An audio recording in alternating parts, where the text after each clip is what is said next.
Hi, this is Jan with What You Make It, and I am here to invite you to participate in a new series with me.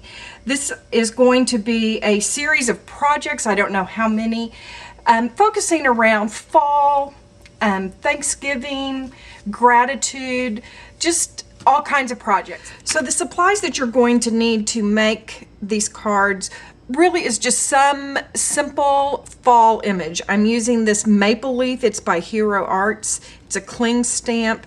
I'm also using a set from Paper Tray Ink called Wreath for All Seasons. And for the technique, I am using a few distress inks. I'm going to show you. You'll want a little mister for that. For the card base, I have pre-cut some A2 size cards, and when I'm doing assembly line, this is really how when I'm going to create a lot of cards, I sit down and I do each step all at once. So I have created several craft card bases in A2, which is an 8.5 by 11 piece of paper cut in half, scored and folded. So I have all of these ready to go over to the side. I then go ahead and I cut that next layer. This is actually going to be a background layer for the entire card.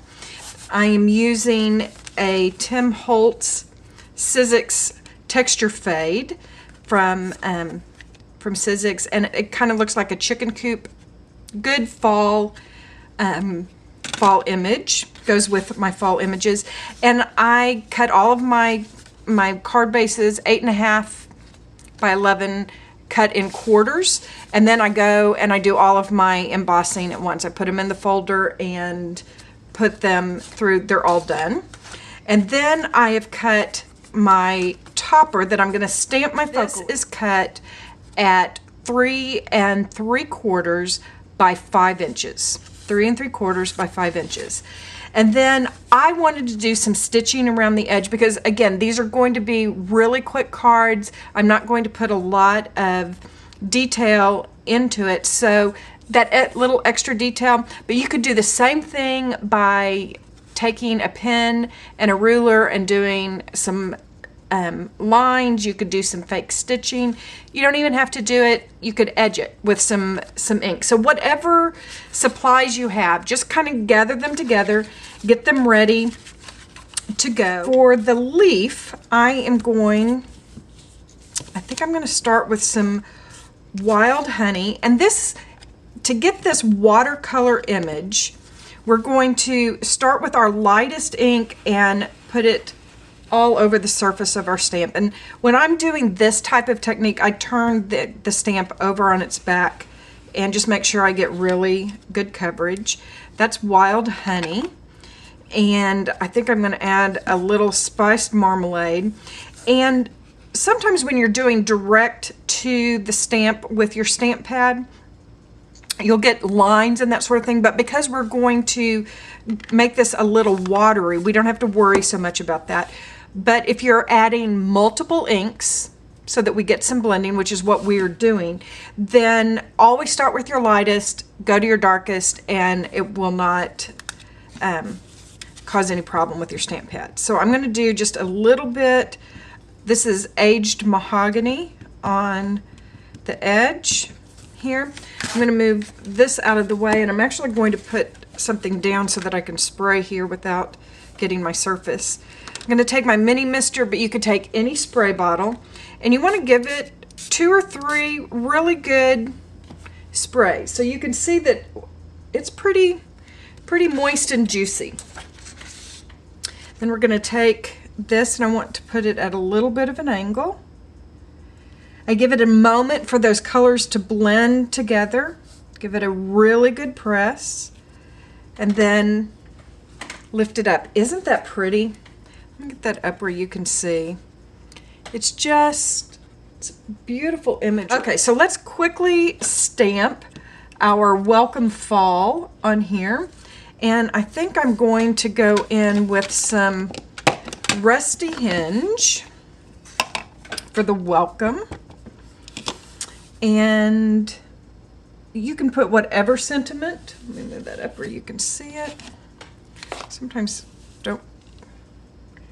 Just going to kind of, I'm using 2 colors because I'm using 2 different fonts. These, the Welcome and the Fall, I think the script and the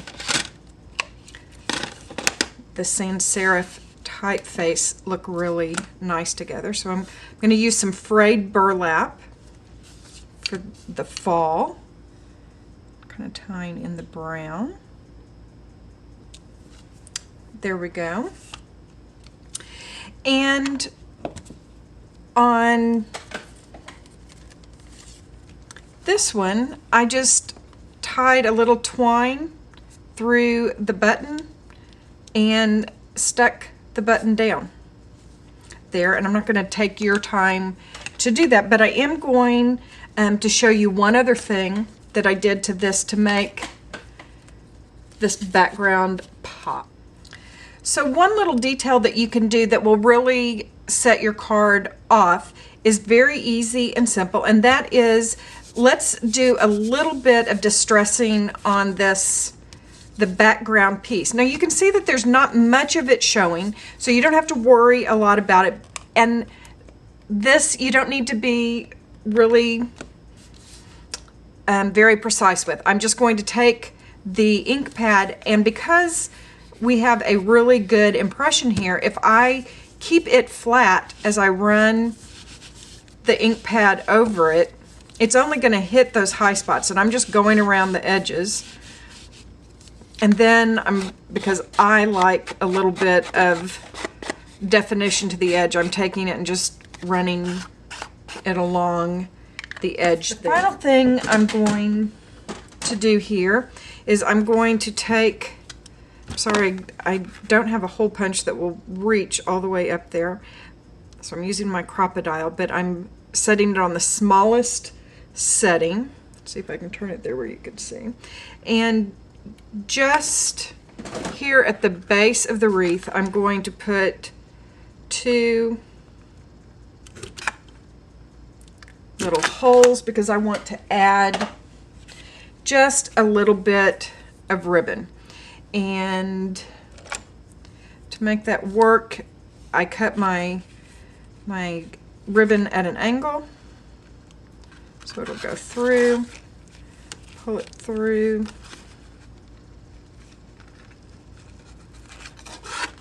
and then either tie it in a bow or a nice little knot, whatever you want. But I think it gives that nice little dimensional element. Quick and easily you can put together a really fun, easy card. I love this watercolor technique. It's one of the reasons that I fell in love with distress inks to begin with. It's that reaction to water that is just amazing, and you can get so many cool effects, and it looks like you've spent hours working on something, but you didn't have to.